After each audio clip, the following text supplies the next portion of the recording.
Hyderabad kidney racket వ్యవహారంలో ఆశ్చర్యకరమైన విషయాలు వెలుగులోకి వస్తున్నాయి. బాధితులకు చెప్పిన ధర ఒకటైతే వాళ్లకు చెల్లించేది మాత్రం ఒకటి. ఇదేమిటంటే మీ ఇష్టమంటూ బెదిరింపులు. 6 నెలలుగా నడుస్తున్న ఆసుపత్రిలో కనీస వివరాలు కూడా అందుబాటులో లేవు.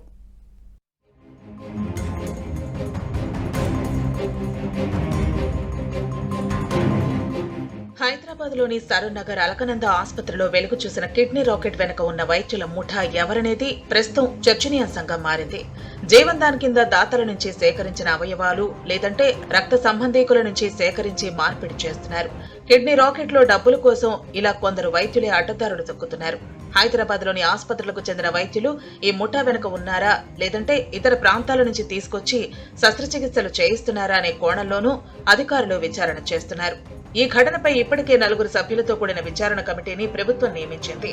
గాంధీ ఆసుపత్రిలో చికిత్స పొందుతున్న 2 కిడ్నీ గ్రహీతలు 2 దాతలను కలిసి వివరాలు సేకరించారు. డాక్టర్ నాగేంద్ర బృందం డిఎంఈ వాణిని కలిసి ప్రాథమిక నివేదిక అందించారు.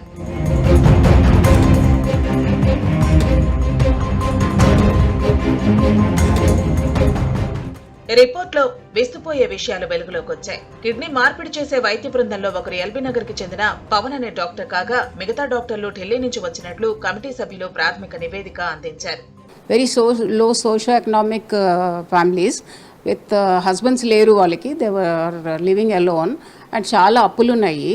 ఇలాంటి వాళ్ళని కొంతమంది బ్రోకర్స్ లాగా ఎక్స్ప్లాయిట్ చేసి మనీ ఇస్తాము, మీ అప్పులకి 4 lakhs ఇస్తామని వాళ్ళకి ఆశ చూపి వాళ్ళకి కిడ్నీస్ తీసుకుంటున్నాము, మీ కిడ్నీ ఇస్తే మీకు ఇలా మనీ ఇస్తామని చెప్పి వాళ్ళని ఆశ చూపించి వాళ్ళిద్దరూ పాపం they are from Chennai and మధ్యలో ఒక వ్యక్తి వాళ్ళిద్దరిని ట్రైన్లో తీసుకొచ్చి ఇక్కడ డాక్టర్స్కి అప్పచెప్పినట్టున్నారు. చాలా హ్యూజ్ మనీ ట్రాన్సాక్షన్స్ జరిగినాయి and all that money had to be given before the surgery started.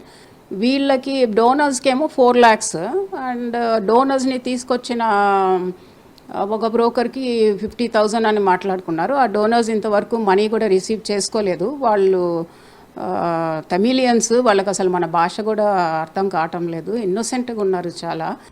Kidney మార్పిడి చేయాలంటే ప్రత్యేక ఆపరేషన్ థియేటర్లు, ఐసీయూ, ఇతర వసతులు ఉండాలి. అనుభవం ఉన్న జనరల్ సర్జన్, నైఫ్రాలజిస్టులు, యూరాలజిస్టులు, అనస్థీషియన్లు ఎంతో కీలకం.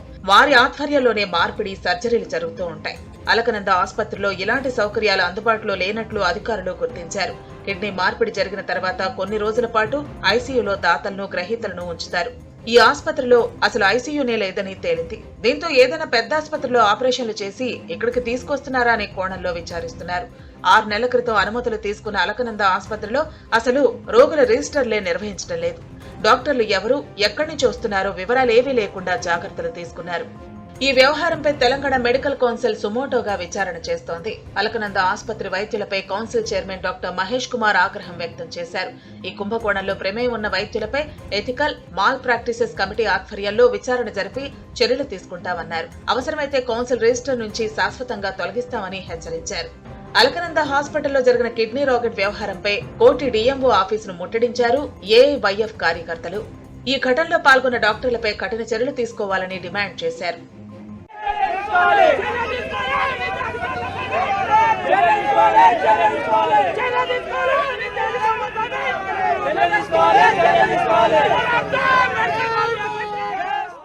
కిడ్నీ రాకెట్ కుంభకోణంపై ప్రభుత్వం సీరియస్ అయింది. ప్రధాన సూత్రధారులపై నిజానిజాలు తెలుసుకునేందుకు కమిటీని ప్రభుత్వం నియమించింది.